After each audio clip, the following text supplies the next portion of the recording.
congratulations for making it this far.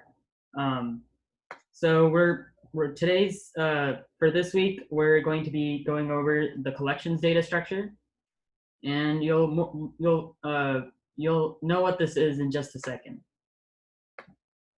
So, but before we do that, let's take some time to congratulate everyone that has made some achievements in this class. So that includes our coding cadets here and our Python pioneers. So congratulations for all of your hard work and to reach these levels. So remember, if you have not, if you're not in any of these levels, don't worry, you can there's still time to make it to level 1 or level 2, and then so on. Remember, to get your certificate, you need to make it to level 5 by the end of this class. Well, not this class, but by the end of our 9 weeks together. So since we're on week 4, we're going to discuss what the final project is. So this final project is very, very open-ended. You can create pretty much anything you want. And the general options that we provided are over here. So option A is to create a program that simulates unfeasible environments. So an example of this is more on the research side of things. So if you're trying to simulate maybe a math experiment that you have, or if you're trying to do some mathematical research in the field, this is good for things like probability. If you want to, if you're doing statistical experiments. So Python is really helpful for science and statistic-related tasks. Option B here is to create an application that can be used for some task. And by application, we don't mean, make an iOS app or anything like that. We just mean to do something like create a tool or that kind of thing. So maybe if you're trying to, I know that there's a lot of use for Python in the realm of cryptography. So perhaps if you wanted to go with option B, you could make something that, you could make a program that could decode some kind of string or something like that. Again, very open-ended. And then option C is to create a game. This is probably going to be the most fun option. I can tell right off the bat. It's very open-ended. You can create pretty much any game you want.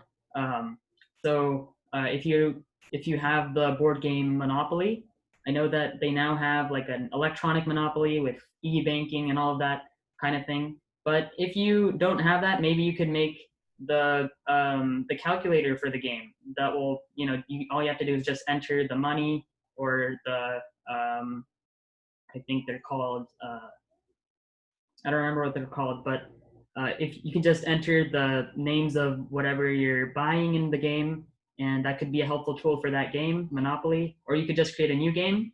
Here's an example of a game I created a long time ago. I think it was using Java, of course, not Python, but and this is a very on the more advanced side of things.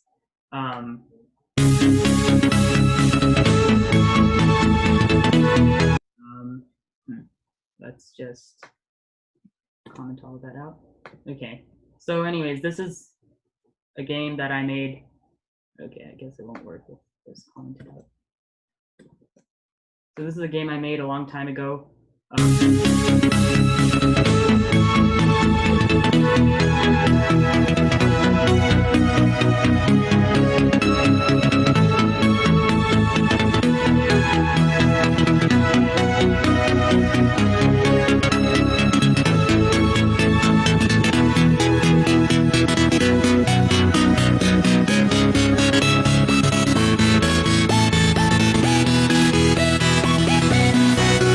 Just say who wants. So that was a very advanced game. I don't expect, since this is your first time learning Python, any of you to really go there. But that's something to aim towards, something like this. It doesn't have to be graphical or anything like that, but it's just a good, just for some inspiration.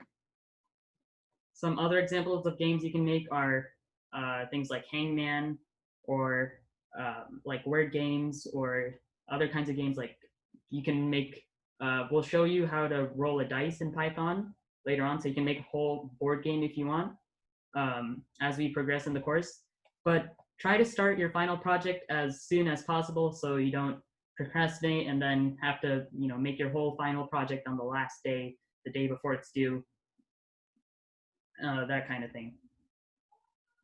But again, it's very open-ended. You can make almost anything that you want for this final project, and I'm sure you'll be very satisfied with what you have at the end.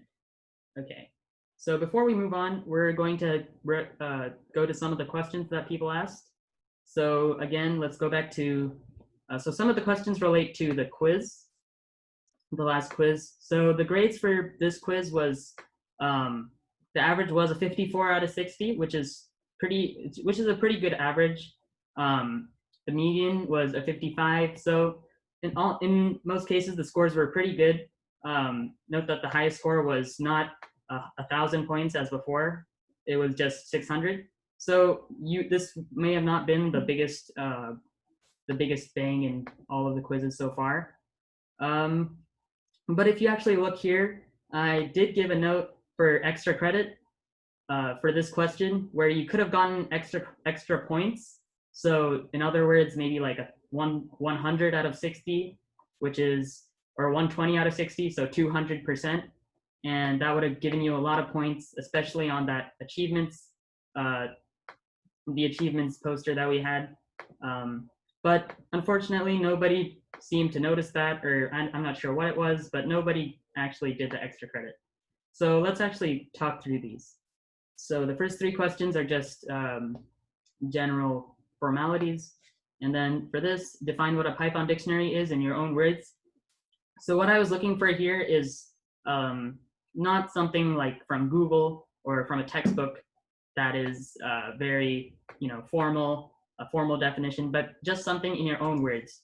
So maybe I could write something like dictionary is a Python data structure that maps a key to a value.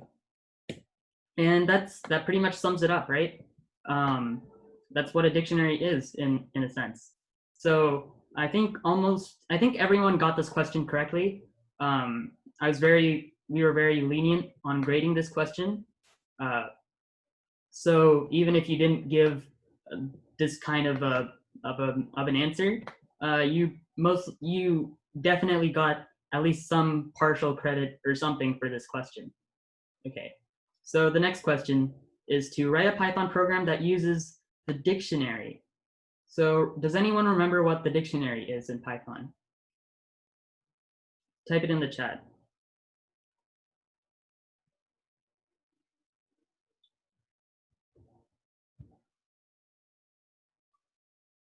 We just defined it like right here. Okay, so anyway, so what a dictionary is what it does is we have some sort of data that's over here, and then when this data is entered into the dictionary will look up this keyword and then give out the value. So similar to like an English dictionary where you try to look up a word, you enter a word in a dictionary essentially, that's in English, and then it gives you the definition or the value of the word, right? Like that. So here we have this dictionary of different sort of grocery items, I guess, and then what could be associated as their price. So here we have bread and then 5.00, butter, 5.50, etc. And then we want to print the price value of an item that the user inputs. Extra credit will be given if the program is well commented. Output of the program should follow the format in this image. So here's the image, and we want to follow this. This is what we want our output to look like. So we're going to say type in an item to look up its price, and then the user will type in an item, and then it will give out the associated price for that item. So let's take a look at how we can answer this. So first, we'd probably want to start off by making a dictionary. So I'll just call it dict, and then remember to instantiate a dictionary or create a dictionary. All you need to do is just copy that. That's all you needed to do. Whoops. Okay, so there we have our dictionary. And then, so all of this is actually in one line.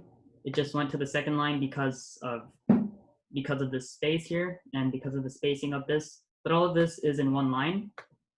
And again, we do understand that this is a Google form. So, but if you copy and paste this, this will still most likely compile. So next, what do we want to do with our dictionary? We want to take in some user input. So we could call that X.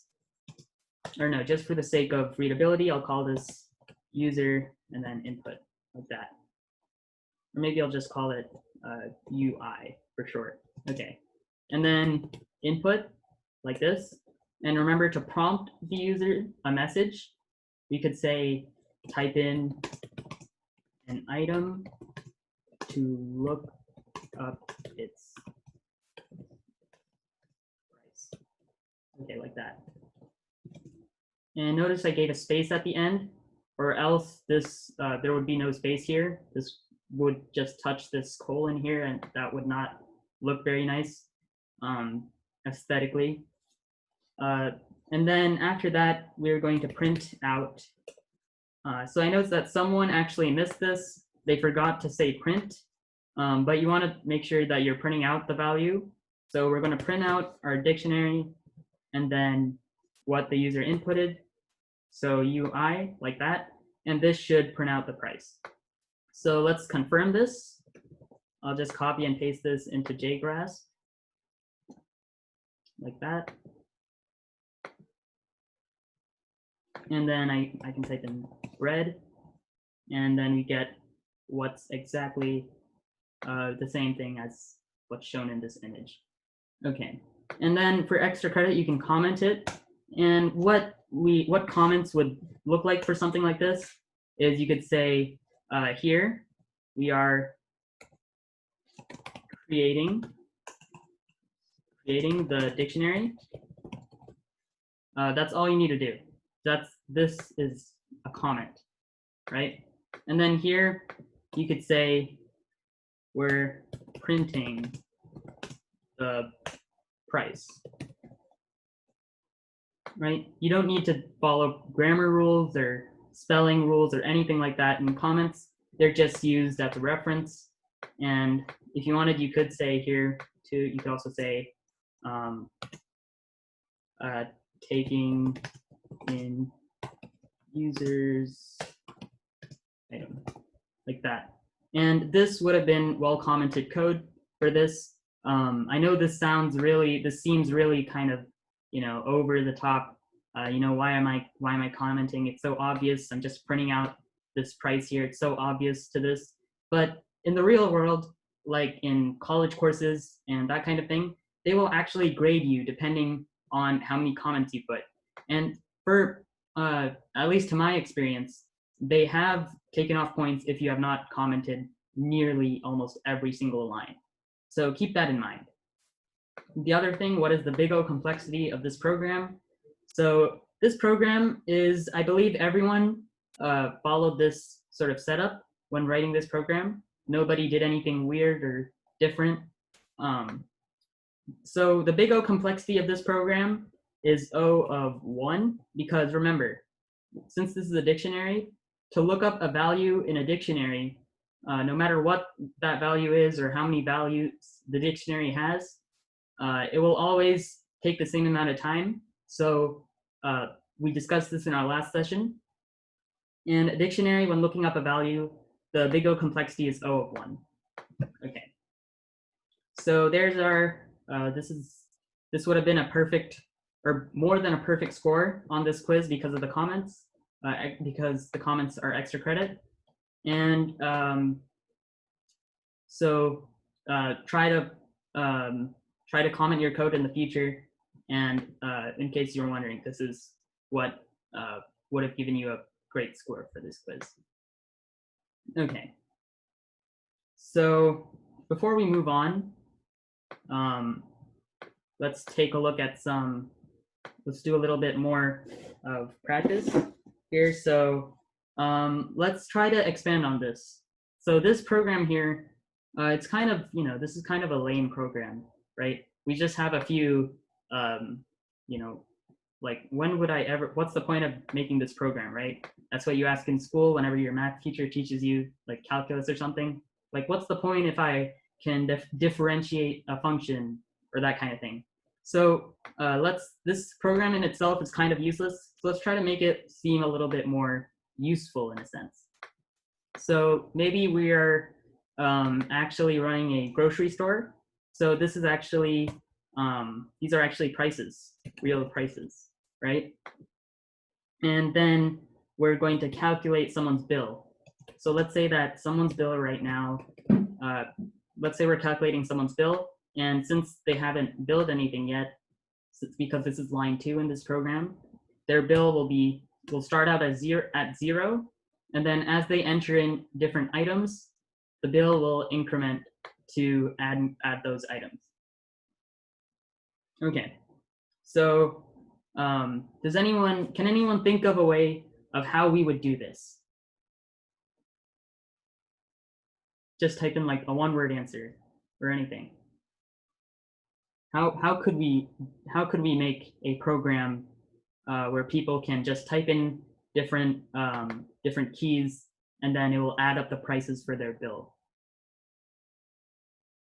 Okay, yes, so plus equals, that's a good thing, but I was actually looking for something else that's more in broader terms. Okay, yes, so a for loop. Yes, so a for loop, we can use a for loop as well. So for I in range, and then maybe we could say int and then input. So the user will input, and then we could say something like, how many items are you buying? Right? So we could say something like this. And then the user will type in a number, and then this loop will run that number of times, right? So does everyone understand this line?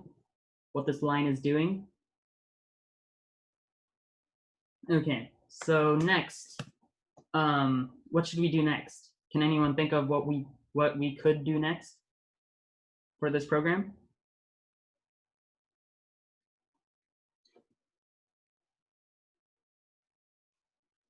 Yes, that's right, the input. So essentially, we're just taking in this line here, right? Okay, so that's what we want to do. And then next, since we're trying to bill what they're typing in, we could do something like, so bill plus equals. I know people said this before, and that is correct. We'll do bill plus equals, and then we'll say prices. Then we can look up the price, right? And then UI, like this. Oh no, but wait a minute. Some of these are floats, right? So when we convert them to floats because right now all of them are strings, right? We want to convert them to floats first. So that's why I typed in float and then put parentheses around the value.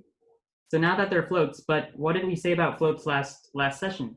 There was something wrong with floats. Does anyone remember what was wrong with floats? Why floats are not very reliable?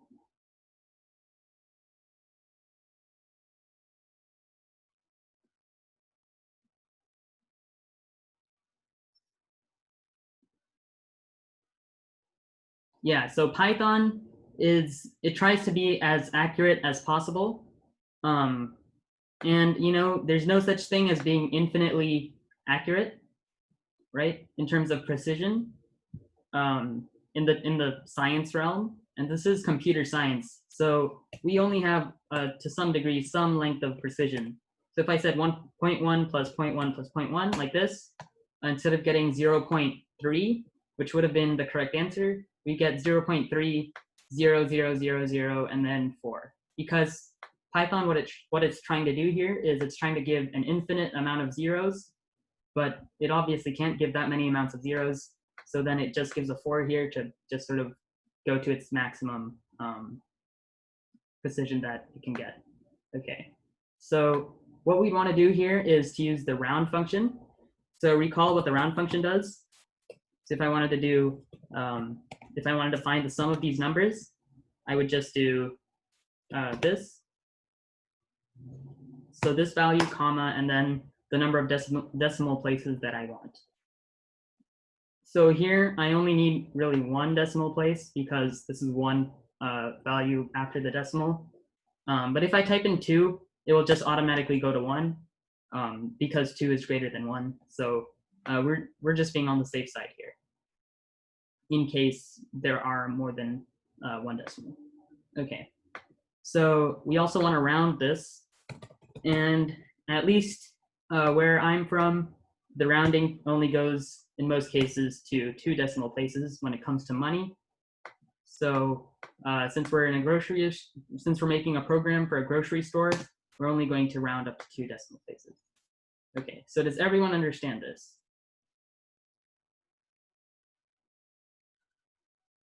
Okay, so we are now, this is what we're doing now.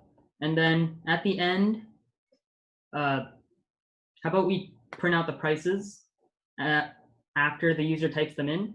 So we'll just print out, so basically what this is. So I'll just paste this here. And then we also renamed our dictionary to prices. So like that. And then what do we want to do at the end? So after the user types in all of their, everything that they're trying to buy, what should the program do at the end? Does anyone have any ideas? Yes, we want to print out the bill. So we'll print out bill like this. And let's see how this would look like. So how many items are you buying? I'll say maybe like 5, and then type in an item to look up the price. Maybe I'll type in bread, and I'll just type in, 5 bread. Okay, and then this gives us our total price. So how about to make this look a little bit more user-friendly, right? This looks kind of cryptic, right? It looks really, it looks like maybe like a, I don't know, kindergartner did this, right? There's no $ sign or anything like that. So let's see what we can do to make this look a little bit better. So what if maybe I could type in your bill is, your total bill is, and then the $ sign like this. And to add a space in Python, you don't need to add a space in the actual string, but you can also do this just by adding a comma like that. So we have a comma, and then it's going to print out the bill after the $ sign. And we can also do this here too. So I'll just print out a $ sign here like that. And this should be, so does everyone understand what I just did? All we did was just make it look a little bit more neat. So if I ran this, how many items am I buying? I'll say 5, and then I'll just say 5 bread. Right, and it looks a little bit more neat. There's a $ sign here, and there's a $ sign here too, right? So this looks more neat. But wait a minute, what if I typed in something like this, right? And then maybe I made like a mistake. If I typed in, or no, maybe, let's say I'm trying to look for something that's not in the dictionary, right? So maybe I'm trying to buy onions, but they're not in the dictionary.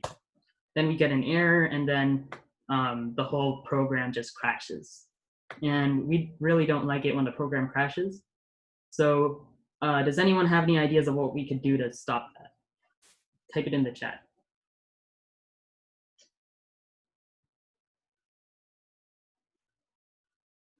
Yes, we could use an if or an else statement. So what we could do is after we find what the user inputs, we could say if, and then we want to see if what they typed in is in the dictionary, and our dictionary is called prices, right? So if what they typed in, which is UI, because that's what they typed in, if what they typed in is in the dictionary, then we will do this. Okay, so does everyone understand what we just did here? We have an if statement. If what they typed in is in the dictionary, then we'll print out the price, and then we'll add it to the bill. But if what they typed in is not in the dictionary, then maybe we'll print out, we could print out something like, I don't know, this item was not available. This item is not available.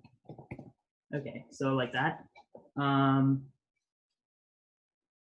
Okay, so let's run this to see how that would look like. Okay, so how many items am I buying? I'll say 5 again.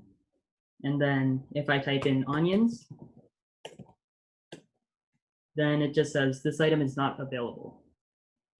So then I can continue to, just try different things. And then like papaya, and that item is also not available. But then let's say, oh wait, or no, let's just end this program and let's look at another case. So maybe I'm trying to buy something like bread, right? Whoops, I didn't mean to do that. Okay, let's say maybe like 5. And then let's say I'm typing in bread, and then I accidentally make a typo, right? So I accidentally type in an F. I get this item is not available, and I can type in bread again, and then 4 more times. But I actually bought 5 pieces of bread, not 4. So how do I add that to my bill now? Because the program's already over. So we want to let's try to think of a way that we could incorporate, instead of just having the user type in a number at the beginning, how do you think we could just, another way to handle their bill? Can anyone think of a way?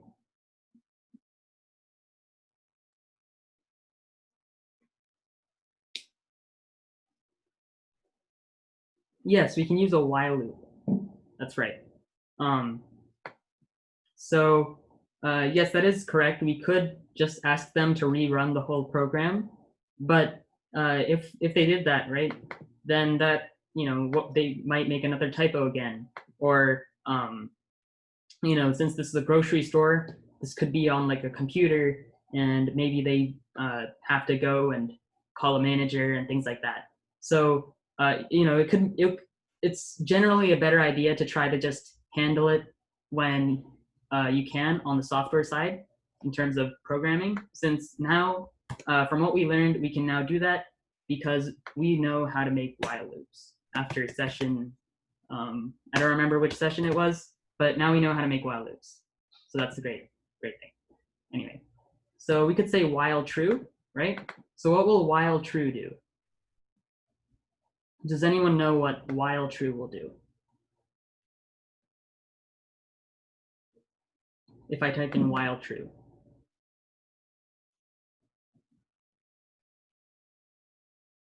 Okay, so to try to help you understand, what would happen if I type in while false? What would happen?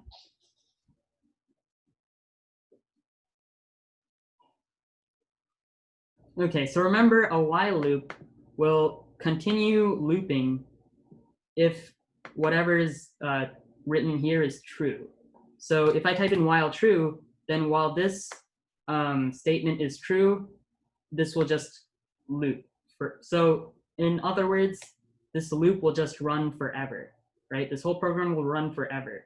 So if I ran this right now, and I type in an item like bread, it would just, I could type in as many breads as I want, and there's no way to end this program, right? There's nothing I could do to, exit out of this grocery store program. And, the customer has to go somewhere. They have to leave the grocery store. They don't want to stay here typing in prices forever. So what we could do is, does anyone know there is a way to escape a while true loop? It was mentioned in the session where we talked about loops. Does anyone remember what it is? Yes, that's right, a break. Okay. So a break statement, what it does is it just breaks it out of the loop. So if this was a for loop, it would do the same thing. It would break out of the loop. And since this is a while loop, this will also break out of the loop. So we can add another if to this if else. We're going to add an elif because that's what you do in if all of these things are part of the same sequence. So if the item exists, then we're just going to add it to the bill. Else, if what the user typed in is, maybe if they type in the word done or something, then we'll just break out of the loop. So if they type in the word done, then we're going to exit the loop. And then else, if they didn't type in done and what they typed in is not in this dictionary, then we're going to print out this item is not available. So now let's run it and see what it does. So I could say something like bread. It would add this to my dictionary, and then I could say butter. It would add that to my dictionary. And then if I said something like onions, I just get that little message there. And then once I'm done, I can say done, and it will print out my total bill. So yes, we could add a message that tells the user that they're allowed to type in done once they're finished. Like that. There are a lot of things we could do to improve this program. And one of the things you could do right off the bat is to comment this program, because that would be really helpful for if you're hiring a technician or something, that if there's a problem with the program and they need to go back and fix it, then comments are what you use. It helps people read your program better. But for sake of time, that's all we can do for this program. So we're going to continue with today's lesson. All right. No, people who are seeing the program run, they will not see the comments. So so you can only see the comments when you look at the actual program that's written. So if this was actually used in a grocery, this would look something like this. So they'd run it, and then they'd see this message that would say type in an item to look up its price, and then they just type in their item, right, bread, and it would give them the price, and then they'd say done when they're finished, and that's it. That's all that they would be able to see from this program here. Okay, so we have a lot of stuff to cover, so let's jump to it. So before we start, we're going to go over what a tuple is. So a tuple is a sequence type, sort of similar to a list, but the only difference is that tuples are immutable. That means that you can't change the value of a tuple once it's made. They use parentheses instead of brackets, and they're actually used quite often in Python. So to give you an example where you can use them in the isInstance function. So let's say I make a variable called x, and I'll call it maybe a variable. Maybe x is a string called variable, and then I'll say isInstance, and then x, comma, and then when I type in, you can also type in a tuple as well. So I'm going to type in this tuple called bool, and then str, and then int.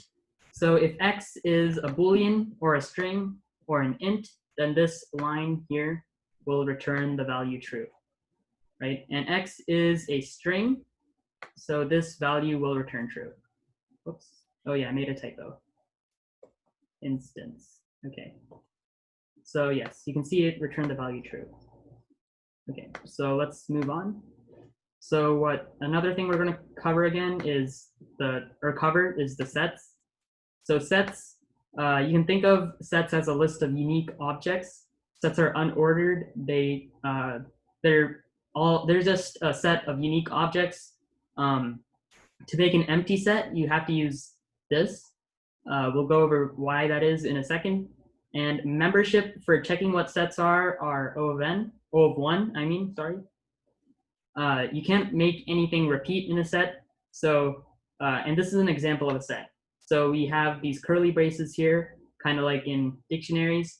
And then this is an object in a set. So we have the 1, 2, 3, And then we can also have different data types and sets as well. So, and then sets, so who knows what is everyone familiar with what a Venn diagram is?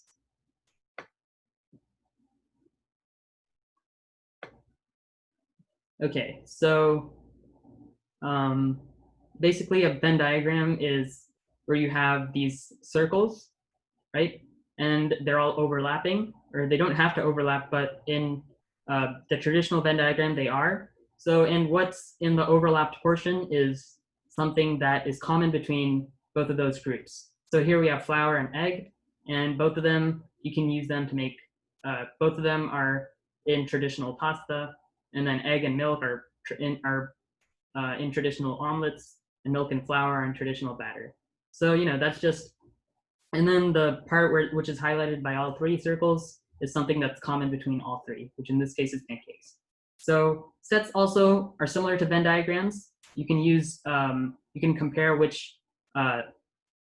you can compare some of the values in a set using these operators. So here we have the OR operator, the AND operator, the difference operator, and then this is mutual exclusivity. So let's talk about that real quick. Where's the, okay. So let's make a set. Oops. And let's put maybe 1, 2, 3. Okay. So here we're going to call this S1 for set 1. And then we're going to make another set called S2. And then maybe S2 has like 2, 3, whoops. 2, 3, 4, 5, like that. And then does anyone know what a union is?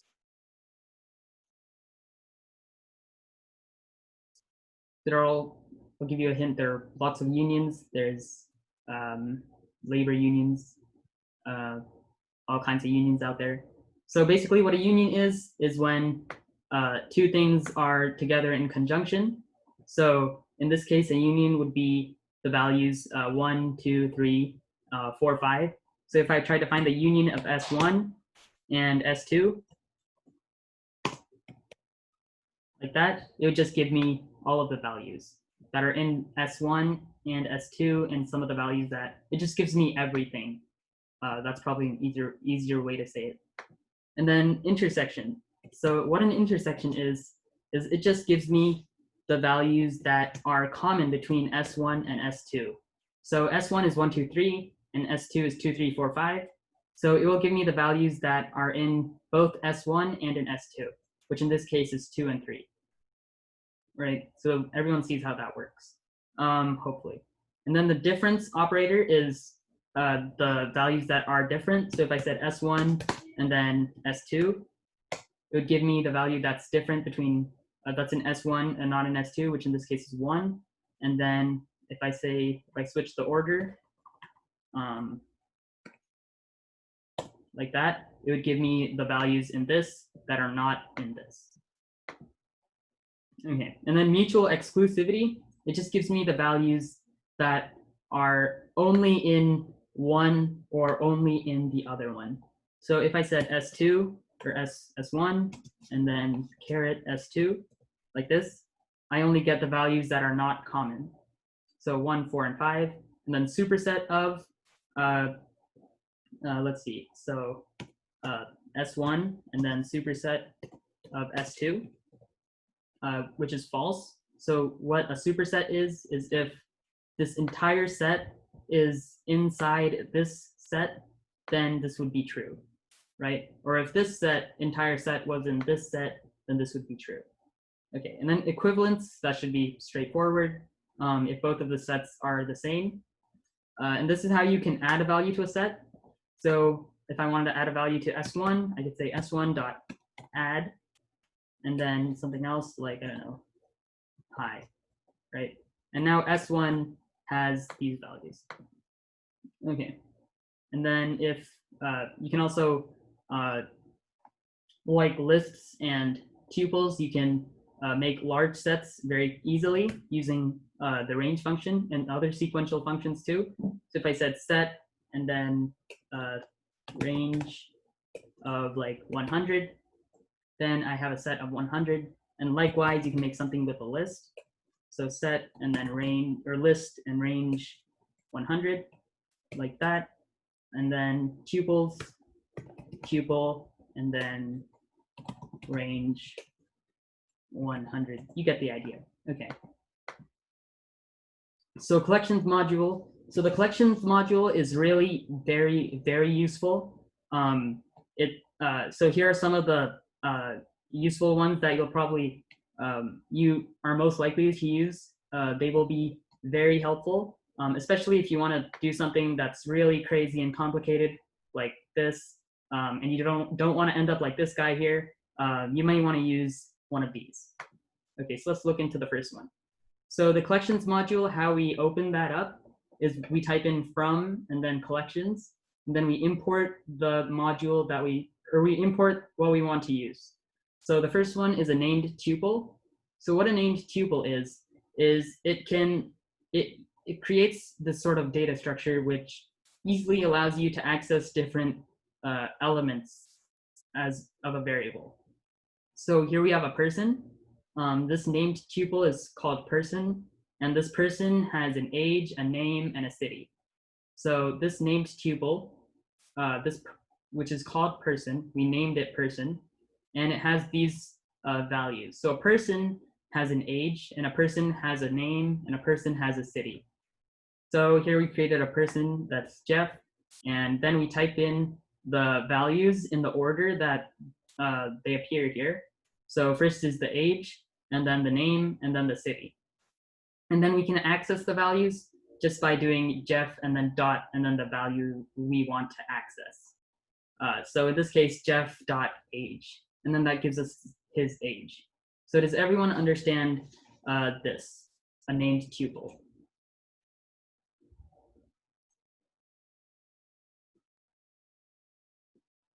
Okay, so if there are no questions about this, we'll move on. So we have, okay, so I think we have a question. Can you do multiple? Okay, so can you have multiple keys in a dictionary? No, you cannot. One key must always map to one value. And here we'll look at another data structure that is meant to solve some of the problems that you might face in the dictionary that we already saw. And this particular piece is called the defaultdict. And what this does is it uses some function by default when adding a value. So here we created a defaultdict, and the function that we had is a list. So the list function. And this will make sense if I type this in. This might seem a little confusing right now. So I'll type this in. Let's have a DD, and not typing. Let's create a default dictionary. So default dict, and then let's make it a list like that. And whoops. So remember that when you're using this, you always have to import. You have to type in this line first. So I'll type in from, and then from collections, import default dict, like that. Okay, so now I'm gonna run the same line as before, and it compiles, as you can see. So remember in the problem we faced in this dictionary here, we had to make this separate if statement if the value that we were looking up, like if the item that we were looking up is not in this dictionary, right? We had to go through all of this trouble to, you know, we had to print out this message. I mean, it's not really that much, but it's not, you know, the most convenient way in the world that you might want. So to make things a little easier, we have this function called defaultdict, which gives us the option of just whenever you create something new, it will just automatically add that value into your dictionary. So right now, if I type in DD, which is the name of our default dictionary, it's just empty. And then let's say I wanted to look up the banana, a value called banana, right? But our default dictionary is empty. But even though it's empty, instead of raising an error, this will just create a new slot called banana, and this slot will be in the class list. Okay, so now if we look at the dictionary from before, we just went from this to this, and we didn't have to type in like default dictionary.add or anything like that. All that happened was we just made a new slot in this dictionary just by typing in whatever value we wanted. So it's pretty helpful when it comes to practical use. Another thing that you can do is, remember, we made our default function a list. So if I said dd and then banana, I can append to the list. So now I'm going to add a value to the list directly. I'll say like 5.54. And now the banana will map to a list, which has the value that we just added to the list. So now if I type in dd and I want to look up the value of banana in this dictionary, it will give me the value that's mapped to banana, or that banana maps to. Okay, so let's go to the next one. We also have something called counter, and this should actually be capitalized like that. Okay, so counter is very useful if you're working with data science or math or statistics or just science in general. It's really helpful when you're trying to find the distribution of some sort of string. So here, you can count unique words or characters or anything in a list or any kind of sequence data structure. So here we're going to make a, first of all, import. So from collections, import, and then counter, like that. So then I'm going to make some text. So you know what, let's just get a very long, let's find a very long piece of text. And I think I have one open here. Yeah, so here's MIT's Hamlet corpus that you can find on their website. And I'm going to, so let's format this first. So let's have, let's say x is equal to some string, an empty string. And then how should we take this in? Let's say while, and then while true. Right, so right now I'm just formatting the text because right now, if I copied all of this, this would all be on multiple different lines, but we want all of this to be on the same line. So how I could use Python to help me make all of this come on the same line, I could say y is equal to input, right? And then y, or I'll say, what's the last word in this?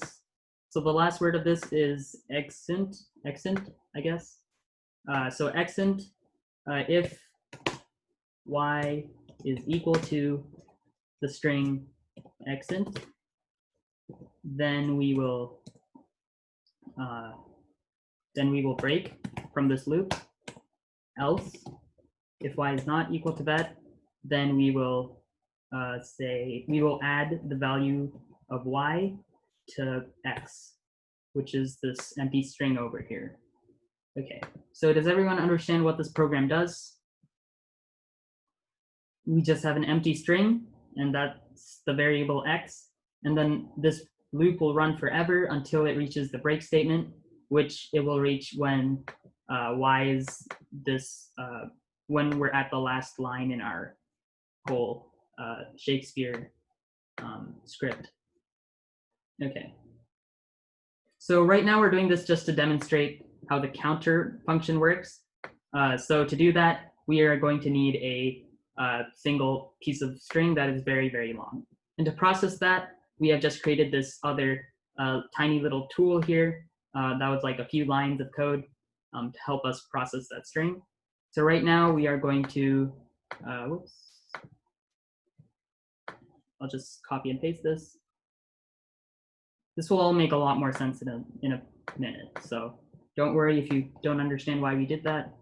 So here I've copied and pasted this whole program, this whole set of this whole text. And notice we did not get any errors. And that is because we have just made that program that we just made.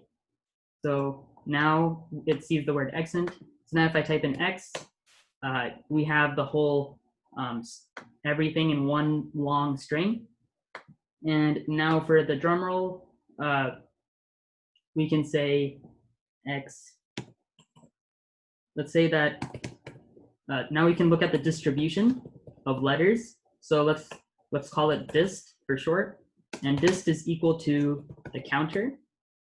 And then X of X dot lower. So we want to make everything lowercase first. And then, well, that's all we'll do for now. And let's see how this looks like, how the distribution. So what this does is this is going to give us the distribution of each of the letters in this giant piece of text. So we have 1,152 spaces. And then we have 647 E's, 608 letter T's, 535 O's, and so on.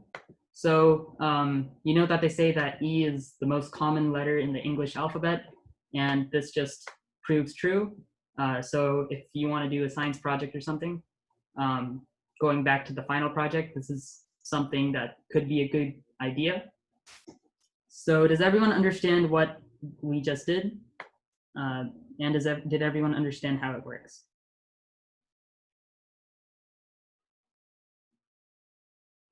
So this was just going back to the counter function here.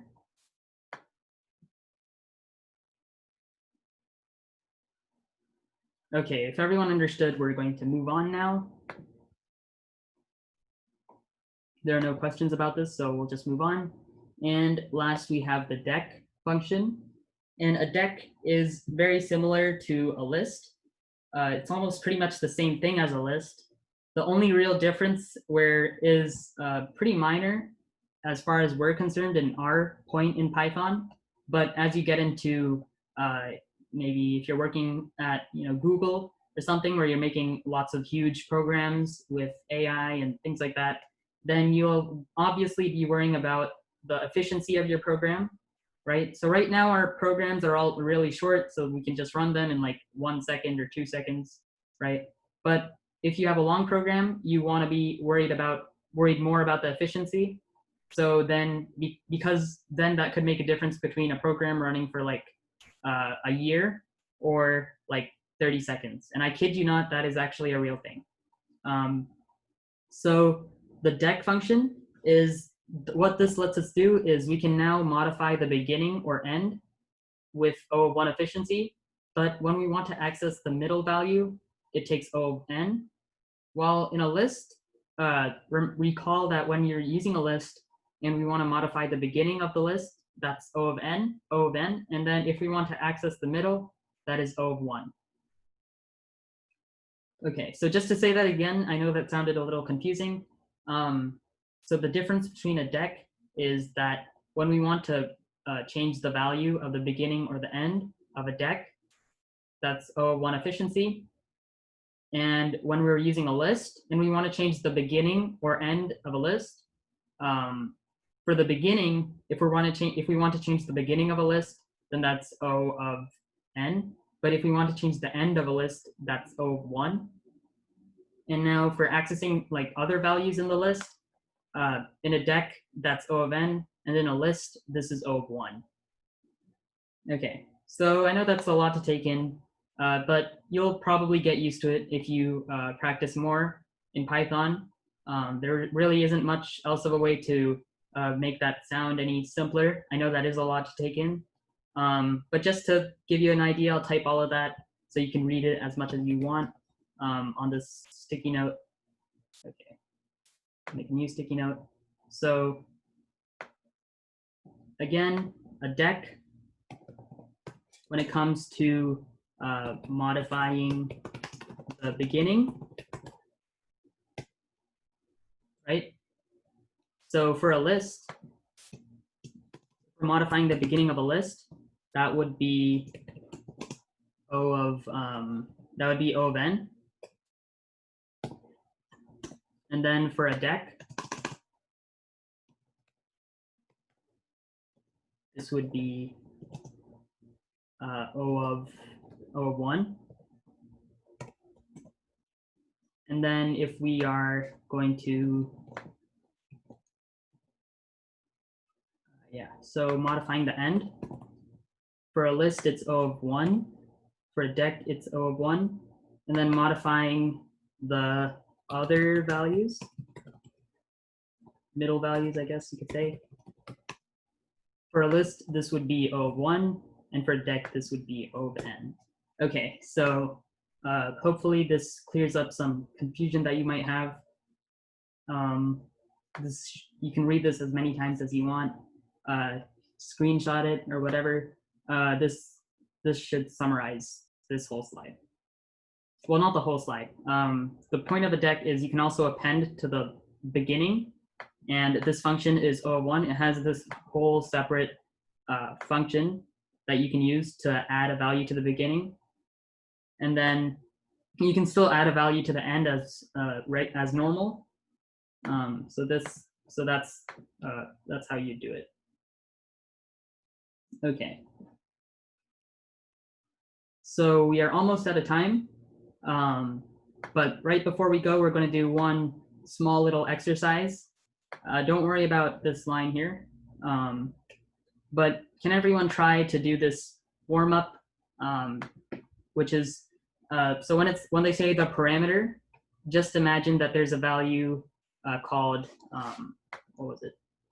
Called weekday, and then a value called vacation. So don't even, you don't even have to worry about this. Go to this website called codingbat.com, and then click on Python, and then click on warm up 1, and then click on the first problem, or you can just look at it on the screen, and then pretend that there's some value called weekday, and then there's some value called vacation, right?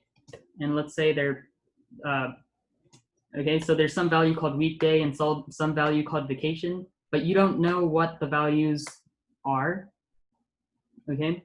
And then when weekday is false and vacation is false, then this should give out true. When weekday is true and vacation is false, this should give out false. And when weekday is false and vacation is true, then this should give out true. Okay, so try to make a program in the next 2 minutes that we have to try to solve this problem.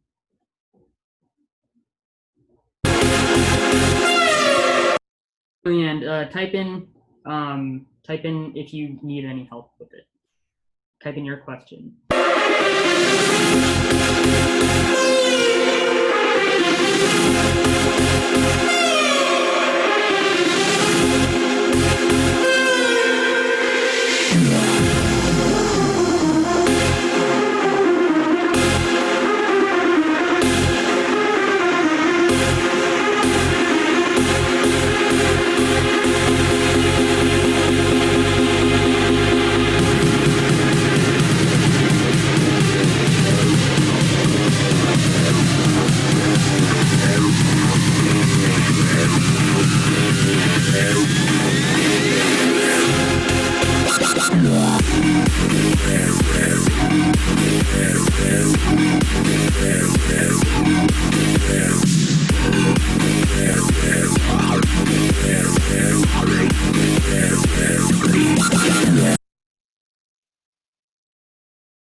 So I know that it shows the solution here, but just don't worry about that yet. Just try to solve it on your own.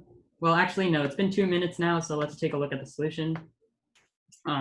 Just for reference, you can write it all in just one line, right? So this would be the entire program, not weekday or vacation.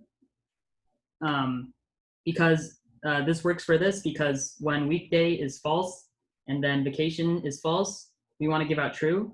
And this gives out true because not false is true. And then we have the or operator. So one true will satisfy the whole line.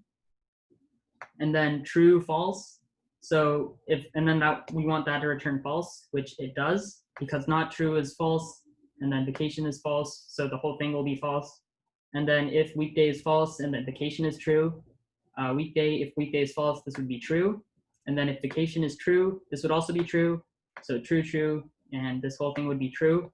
I know that there was like this return value here, and there was this. So hopefully that didn't intimidate you, because that's not really, it wouldn't make as big of a deal as you might think. But anyways, that's how you'd solve that. That's how you'd solve this problem. Okay, so the quiz will be posted soon, most likely Monday, around Monday, and we will send more information on our next class and some of the information about the grades for the next quiz, which are not in this. We will be taking into those accounts of the next quiz, and maybe some of you will advance to level 3, some of you will advance to level 2. So try to make sure you complete those quizzes. And then another thing is, if you are finding yourself behind and you aren't able to complete everything, just try to email us a picture of your notes from these classes, and we'll see if we can give you any extra points for that, to help you try to advance up the levels as fast as possible, so you can make it up to level 5 and get your certificate.